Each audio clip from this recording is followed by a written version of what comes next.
보시면 최고 높은 데서 내려와서 볼록 튀어나오고 꼭 코끼리 코처럼 내려온 데가 있어요. 거기 맨 끄트머리 자리에 바로 어사방문수 생가터가 있고, 그 다음에 그 고령박씨 제실터가 있어요.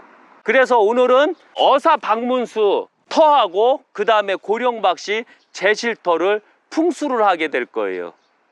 지금 어사방문수 묘자리 가기 전 은석사 주차장에다가 차를 대고, 그 다음에 이제 어사방문수 그 묘소로 가는 중이에요. 예.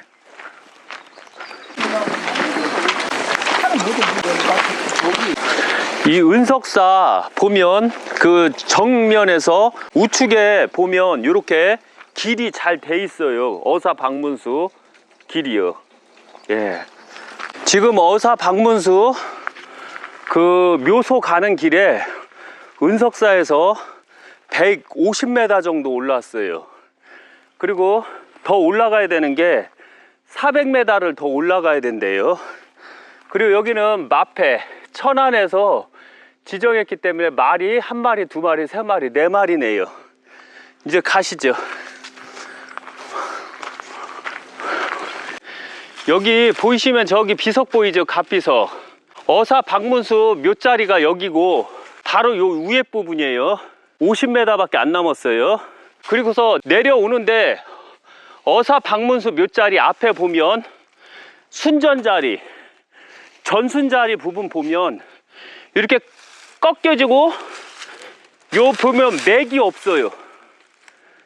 이 맥이 없다는 건 여기가 바로 절손자리이기 때문에 그런 거예요. 그리고 항시 말씀드리지만 또 다시요, 방문수 묘에서 내려가는 부분에 산맥이 이어지지 아니하면, 그걸 용맥이 이어지지 아니하면 그것은 대가 끊기는 거예요.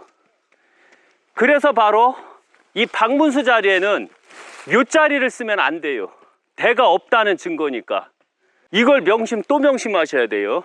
그래서 오늘은 집중적으로 절손 자리에 대해서 이 설명을 하게 될 거예요. 실제 사례니까 우리가 쉽게 이해할 수가 있어요.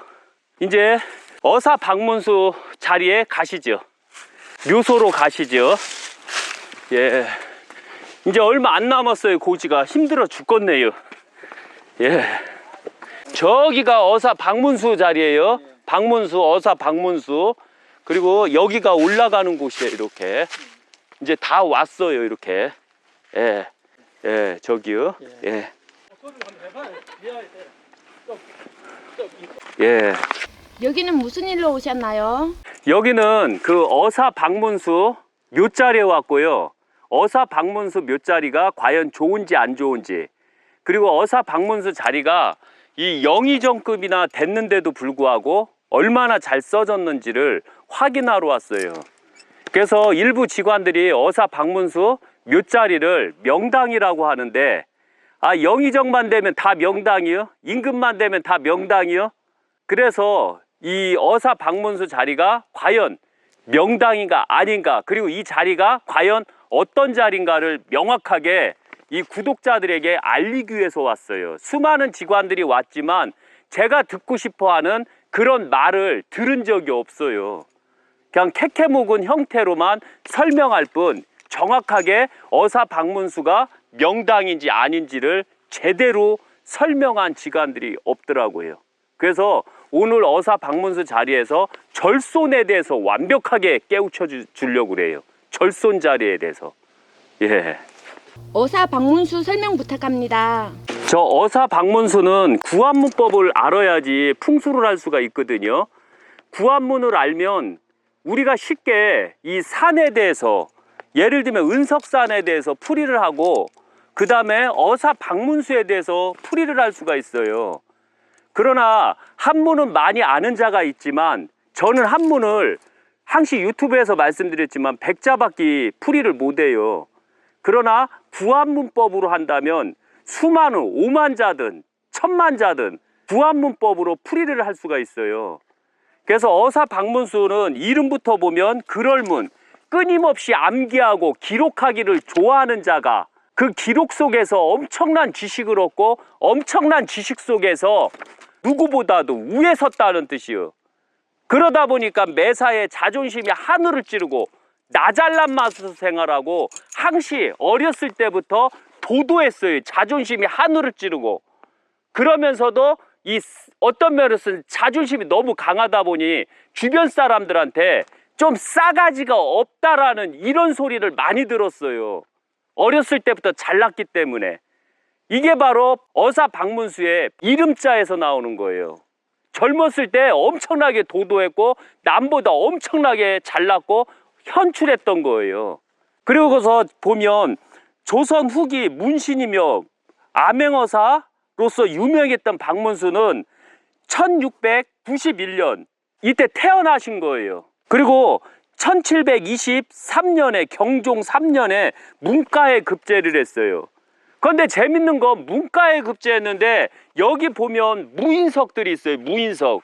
이렇게 보시면 이 무인비가 우측에 딱하니 지켜져 있어요.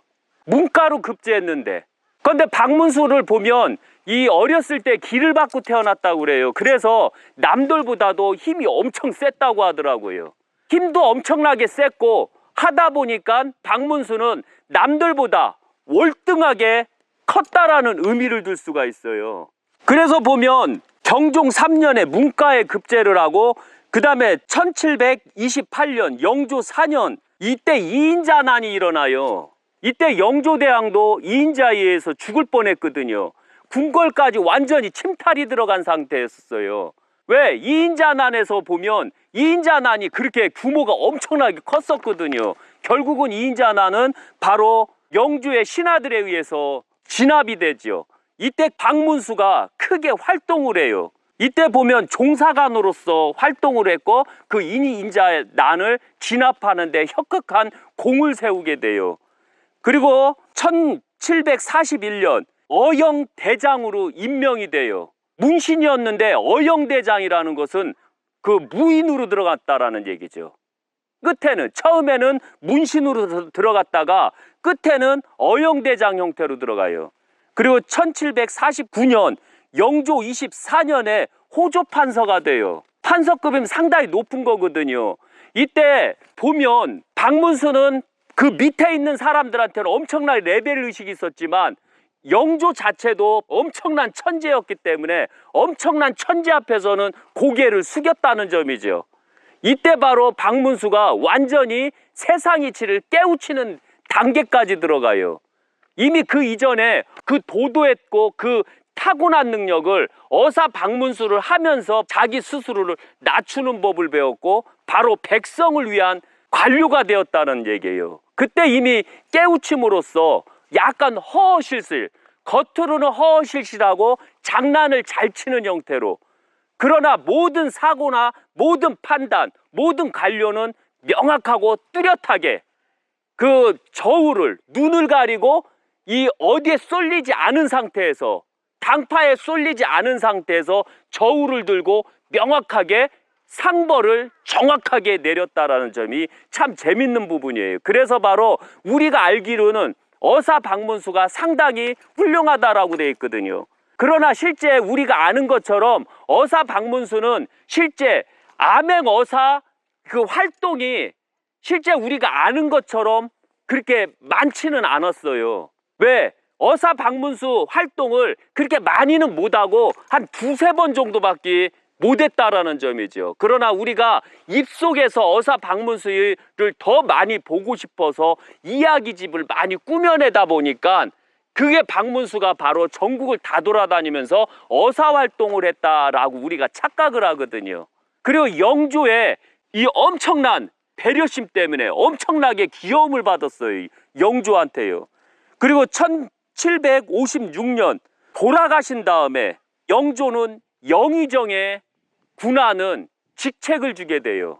그래서 바로 이 묘자리를 보면 영의정급으로 묘자리를 세웠던 거고, 그 다음에 여기서 보시면 이거는 실제적으로 조선시대 이 성물이 아니에요. 이거는 조선시대 성물이 아니에요. 그 다음에 왕릉의 성물이 아니에요. 왕릉의 성물은 여기가 더 두툼하거든요. 두툼하고 이렇게 돼 있거든요. 근데 여기서 보면 좀 날씬하죠. 왕성물은 아니다라는 거 잊지 마세요. 이게 바로 어사 박문수의 간단한 일대기예요. 예. 그리고 또 하나 보시다시피 여기서 뭐가 가장 잘못됐는지를 한번 보세요. 저기 산신돌 있죠, 저기. 산신돌은 저거 치워야 돼요. 항시 말씀드리지만 산신은 좌측에 있는 게 아니요, 송계에 있는 게 아니요. 항시 태계에 있는 게 태계.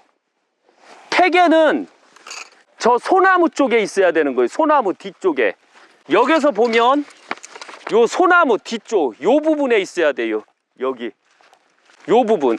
여기서 보면 바로 요 자리를 중심으로 보면 우측이요. 그래서 요 부분에 판신돌이 있어야 돼요. 이거 빨리 옮겨 주셔야 돼요. 저 잘못된 거예요.